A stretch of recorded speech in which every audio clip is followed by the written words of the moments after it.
Allah ya kawo kasuwa.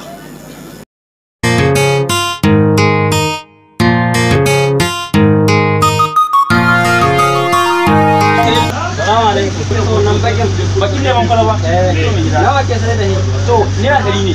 Yana da rage mana. To me gida 100 ne dai. Kana da rage maka ba 70 na kai. 70 wannan. To, na gode. Ba sai an bude ba ko? A ba kai. A baka da ko? A ba ni kan mutum fara.